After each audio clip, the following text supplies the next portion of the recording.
உனக்கு காஃபி ஒரு கேடா? இந்த வீட்டை எப்படி இருக்கன்னு நானும் பார்த்து கழுத்து பிடிச்சு வெளியே தள்ளிட்டு வந்தேன். இந்த வீட்டை இவே இருக்கணுமா இல்லை நான் ஈஸ்வரி பாட்டி உண்மை தெரிஞ்ச ராதிகாவை வெளியே அனுப்பணும்னு நினைக்கிறவங்க மறக்காமல் இந்த வீடியோக்கு லைக் பண்ணி கமெண்ட் பண்ணி தெரிவிங்க. கோபி இனியாவை கூப்பிட்டு ரெஸ்டாரண்ட் போயிருக்காங்க. திரும்பி திரும்பி குழந்தை விஷயத்தையே பார்த்தீங்கன்னா சொல்லிகிட்டு இருக்காங்க. சும்மா எக்ஸாம்பிளுக்கு உனக்கு குட்டி பாப்பா வந்தால் எப்படி இருக்கும் இந்த மாதிரி கேட்டு இருக்காங்க. இனியா இருந்துக்கிட்டு என்னென்ன அப்படி குழந்தைன்னு சொல்லிகிட்டு இருக்கீங்க, உங்களால் எப்படி குழந்தை பெற்றுக்க முடியாதுன்னு சொல்லிட்டு இனியா நக்கலாக பேசி விட்றாங்க. அதை கேட்டு கோபி ஷமஷாக்காயிறாங்க. நெக்ஸ்ட்டு சீனில் கோபி எங்கேயோ போயிருக்காங்க. இனியா ஃப்ரெண்டு வந்து இனியா கிட்டே பேசிகிட்டு இருக்காங்க.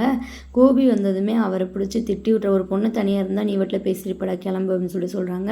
இனியா அதுக்கிட்ட அவன் என்னோடய ஃப்ரெண்டு தான் டாடி அப்படின்னு சொல்லிட்டு சொல்கிறாங்க.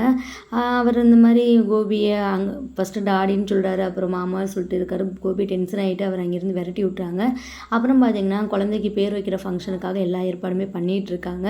குழந்தைக்கு ஈஸ்வரி பாட்டி தான் பேர் செலக்ட் பண்ணியிருக்காங்க. என்ன பேராக இருக்குன்னு சொல்லிட்டு எல்லாருமே யோசிச்சுட்டு இருக்காங்க. இன்னும் பாட்டி என்ன பேர் யோசிச்சுருப்பாங்கன்னு சொல்லிட்டு செலியும் பேசியிருக்காங்க. செலியும் இருந்துக்கிட்டு இந்த மாதிரி ராகினி பேர் நல்லா இருக்குன்னு சொல்லிட்டு சொல்கிறாங்க. உடனே சென்னி இருந்துக்கிட்டு இது ஒரு இதில் கேட்கும்போது மாலினிகன்ட்டா இல்லை அப்படின்னு சொல்லிட்டு சொல்கிறாங்க. உடனே செலியன்